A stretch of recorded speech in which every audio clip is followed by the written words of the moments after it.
Bonjour. Merci. Good morning. I don't know if I can say it's good to be back in Ottawa, but I'll start by recognizing we're on the traditional territory of the Algonquin Nation and extend gratitude for their enormous generosity and patience. Miigwech. Arriving back in Ottawa for today for the speech from the throne, I thought on behalf of the Green Party, I'm joined by my colleague, the Member of Parliament for Nanaimo Ladysmith, Paul Manley, who will have a few comments. I wanted to just the eternal truism that a week is a lifetime in politics. Monday, September 14th, was a big day, and I want to start my remarks today here in Parliament with a shout out and celebratory congratulations to the leader of the Green Party of New Brunswick, David Coon, and his caucus, Megan Mitten and Kevin Arsenault, for very successful election results. It was quite a headwind they faced. And when one considers that 6 years ago yesterday, the former leader of the Liberal Party of New Brunswick, our then Sergeant at Arms, was a global hero, I'm shocked that he didn't win a seat in Miramichi in New Brunswick. So obviously, this was not an election where winning seats was easy, and hanging on to the 3 Green seats while increasing the level of public support to 15%. So a 15% popular vote for the Green Party of New Brunswick is historic. And I think peut-être c'est plus intéressant que dans le niveau d'appui, c'est seulement le Parti vert du Nouveau-Brunswick a gagné le même niveau d'appui avec les électeurs anglophones et les électeurs acadiens. So I congratulate David Coon and the Greens for being able to show that in New Brunswick, political parties don't have to fall along a language divide, but can appeal equally to English-speaking New Brunswickers and Acadians. And also on Monday, September 14th, a huge congratulations to the winner of the leadership race for the Green Party of British Columbia. So what a week for the magnificent Sonia Furstenau. Canadians will get to know her soon, and you'll be impressed. Sonia Furstenau went from being elected leader after a delay of 3 months over the original plan because of COVID-19, only to find that the Premier of British Columbia, ignoring the fact that he had in his hand an agreement that would have allowed stable government for more than another year, and that he was under the constraints of a law of a fixed election date, decided to break both in one of the more craven, selfish political ploys of a generation in calling a snap election in a province with COVID rates going up. Compared to New Brunswick, by the way, British Columbia's COVID rate is 6 times higher. But for today's matters, the speech from the throne. In speaking with the Prime Minister last week, I raised on behalf of our caucus the issues we care most about. We made it clear that, of course, we want to see pharmacare. We need more help for mental health. We need to see support for businesses, particularly the tourism sector. But we made it clear that and some of these issues Paul Manley will speak to in a moment, we made it clear that for the Greens, the bottom line has to be climate action. Because unfortunately, the science around the climate emergency is making it clear that we don't have the luxury of time. We can no longer delay. Calendar 2020 is when we are due under the terms of the legally binding agreement that we signed 5 years ago in Paris. This is the year when we must improve our target and improve it substantially. The Minister of Environment has said he'll have something in place before the next Congress, but the next conference of the parties is delayed a year. Canada's obligations are not delayed. They're in black and white, and they're within calendar 2020. So we do want to see that commitment in the speech from the throne today, or we can't vote confidence. If anyone doubts that the climate crisis is worsening, look at the unprecedented number of hurricanes off the East Coast. By the way, the first ever tropical hurricane to reach Nova Scotia was only in 2003 and is a climate event. Up until 2003 in Hurricane Juan, the waters south of Nova Scotia were cold enough so that hurricanes coming up the eastern seaboard slowed down and we'd get drenched with lots of rain in Nova Scotia. But hurricanes hitting Nova Scotia, like Hurricane Teddy, and I hope everyone is battened down and safe, is a new phenomenon related to the climate crisis. The fires all up California, Oregon, and Washington with their tragic consequences are deeply on our minds. But for those of us in the lower mainland of British Columbia and Vancouver Island, we had the dual health events. COVID-19 telling us stay outside and visit at 6-foot distance, and the health advisory, air quality is bad, go back inside. It's been a rather dystopian time, but we hope for better, and we hope that the Government of Canada will set a... Well, thank you, merci. Good morning, bonjour tout le monde. As Elizabeth was saying, we are in a climate crisis as well. And we've seen with the COVID-19 crisis that it's crucial that we take care of people. And we still have many people that are left behind economically in this COVID crisis. And that's why it's more important than ever that we renew our social programs, that we bring forward bold ideas, guaranteed livable income, universal basic income. People use different terms, but it is a social safety net under which no Canadian will fall under an income floor. We need to take care of each other, and we've seen that in this COVID-19 crisis, and we're seeing with the climate crisis that people are being displaced. People are losing their jobs. People are feeling the disruption of a changing economy. And we need to make sure that we take care of people, that we help businesses transition, that we help industries transition, that we work towards a future that is livable for our children and our grandchildren.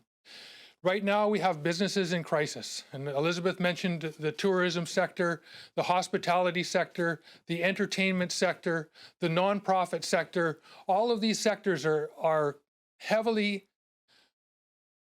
impacted by COVID-19, and they need help. And so these are things that we're looking for in the speech from the throne. But we need to make sure that we're ready to deal with these next crises that we know we're facing, and that's with the climate crisis. And so we are holding fast to the government to ensure that they meet the targets that they signed on to in the Paris Accord. We also want to make sure, we're happy to hear the announcement about affordable housing, and we see affordable housing and homelessness issues across this country. And we want to make sure that that funding from the Government of Canada gets rolled out quickly. And we appreciate the effort to help our communities with this crisis, because having people living on the street and just behind my office in Nanaimo is a homeless camp. So just on the street behind me, there are tents lined up and down the street, and it's very apparent to everybody in the community that we need to take care of people. So I guess we'll open it for questions. Elizabeth? I wanted to just add that our other colleague, Janica Atwin, the Member of Parliament for Fredericton, had planned to be here this week for the speech from the throne, but decided to stay in New Brunswick in solidarity in the current conflict between the Mi'kmaq community and lobster fishermen and those who have been traditionally commercial lobster fishermen. It's decades since the Marshall case settled this matter, and because of her deep commitment and all of our commitment to see the recognition of Indigenous rights actually respected, and that we pay attention to the United Nations Declaration on the Rights of Indigenous Peoples, another agreement that John Horgan has ignored, that she is staying in New Brunswick. But we are all in solidarity. She'll participate virtually in Parliament. So, yes, nous sommes disponibles pour les questions en anglais ou en français. We'll now go to questions, starting with questions on the phone. Quick reminder to reporter, one question, one follow-up. Nous allons maintenant prendre les questions, commençant par les questions au téléphone. Un bref rappel aux journalistes, une question de suivi. Operator, do we have a first question? Thank you. Merci. Please press star 1 at this time if you have a question. S'il vous plaît, appuyez sur étoile 1 maintenant pour poser une question. There will be a brief pause while the participant register for questions. Il y aura un court délai vous permettant de vous enregistrer dans la file d'attente pour la période de questions. Thank you for your patience. Merci de patienter.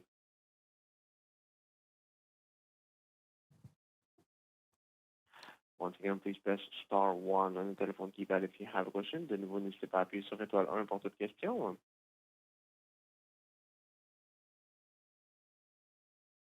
We have a question from Jim Bronskill from the Canadian Press. Please go ahead. Your line is open. Votre ligne est ouverte. Yes, good morning. Just if you could elaborate on what you'd like to see specifically on climate change action in the speech from the throne. I realize speeches from the throne are often a bit vague, but perhaps you could get into the signals you're really looking for from this government on that front. Thank you for the question. It's important to be very clear.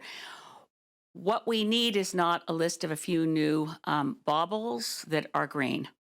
We need to see that the government understands that the Paris commitment is to hold to 1.5 degrees global average temperature increase and no more than that. To achieve that globally, emissions must be cut in half over this decade. Canada can't afford to wait to set a new target. The target we currently have, by the way, represents the third time Stephen Harper weakened the target from when he assumed office. So our current target, 30% below 2005 levels by 2030, is approximately half of what we should be committing if we're serious about what we signed on to in Paris, holding global average temperature to no more than 1.5 degrees. And these aren't political targets, Jim. This is a scientific reality. The warnings from the IPCC in their October 2018 report couldn't be clearer. We are running out of time. It's 2 years later, so obviously we are even more desperate than when we got the news from the scientists in October 2018 that the window is closing on being able to hold to 1.5 degrees. The consequences of missing this are not political. They can be counted in human lives lost in the millions. We have an absolute obligation to our children to pay attention to the science on climate just as we do on COVID. So I've told the Prime Minister very clearly that I hope to see in the speech from the throne a commitment that within calendar 2020, Canada will be improving our target such that it conforms to IPCC advice. Follow up? Thanks for that. Yeah. The Conservatives, as you know, are calling on the government to support workers they say are left behind. They include in that basket those working in the oil industry out west and out east. And they say the government should not be in the job of picking winners and losers. In the context of the climate change goals you'd like to see, how do you respond to that from the official opposition putting pressure on the government not to pick winners and losers? I couldn't agree more. The government's about to pick another loser. It seems that they're about to put more money into the nuclear industry, a proven loser. Every government investment in the nuclear industry has been money down the drain. They seem to be determined to do more of that. We also encourage them not to put money down the drain of a proven loser, which is to continue to subsidize fossil fuels, which are now not only an economic loser, but a threat to our children's future.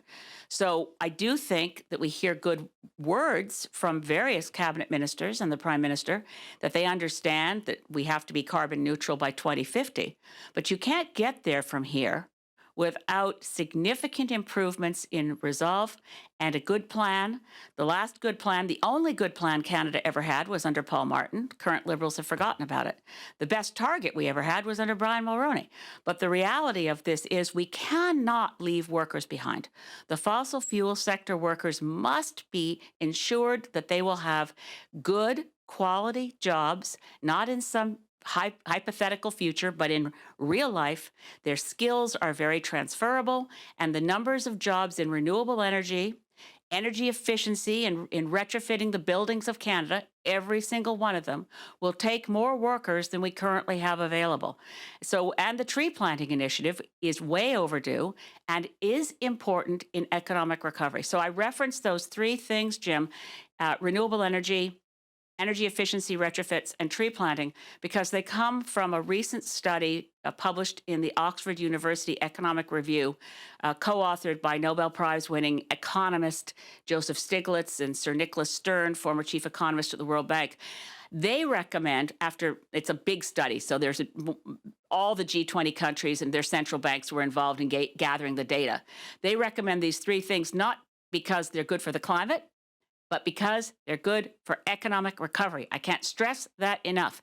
The measures Greens are demanding are not an outflow of money that is in contrast and it's somehow conflicting with our economic goals. They are essential for economic recovery post-COVID. Thank you. Opérateur, avons-nous une autre question au téléphone? We do not have any more questions on the phone. Back over to the floor. We'll now go to questions in the room. Mackenzie? Hi, Ms. May. Mackenzie Gray from CTV News. You were quite upset with Mr. Horgan in your remarks about how he's called an unnecessary election. Do you think the Prime Minister has, in the federal context, tried to engineer a situation by putting a throne speech forward, putting a vote soon after on the CERB changes, to put us in a situation where it's almost daring the opposition to call an election or force an election? Do you think that's a situation that he's put forward? I hope not. I think that it's one of the reasons that I think it's important for federal Liberals to look at how the public in British Columbia and, frankly, media in British Columbia that's never been particularly hard on Premier Horgan before, how they are reacting to this craven, self-interested political impulse that is putting lives at risk in British Columbia. Make no mistake, John Horgan's poll numbers are better right now because of Dr. Bonnie Henry. Dr. Bonnie Henry will be there after John Horgan is gone. She's not part of his political party. She's our public health officer, and she's done an amazing job.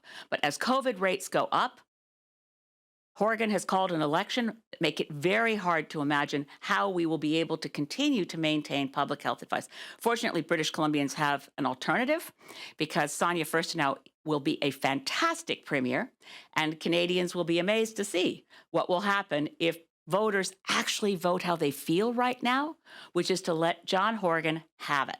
So I hope that Justin Trudeau, and in my conversation with the Prime Minister, he assured me he wasn't interested in provoking an election. So we'll see if there's a poison pill in the speech from the throne that he knows no other party can possibly support, then we'll know that he's trying to engineer an election. But I really don't think he would do that or that the Liberal Party would do that because as government, they're also listening to Dr. Theresa Tam, who again isn't part of their government, but is doing a fine job. On climate change, obviously the pandemic has been a major issue, and that's really just taken up so much of the auction, and I think rightly so, with a major issue going on. Do you think that we are able to both at the same time effectively deal with COVID-19 from a government perspective where, as the Prime Minister has said and many of the parties have pushed for, a whole-of-government approach, to steal a Liberal phrase, focusing on dealing with the pandemic? Can we deal with the pandemic and also deal with climate change at the same time effectively? We have no choice. That's the reality that the Prime Minister is up against. The science is very clear. The October 2018 report from the Intergovernmental Panel on Climate Change made it clear that we had a very rapidly closing window to hang on to our chances for survival. And I don't like to speak in apocalyptic terms.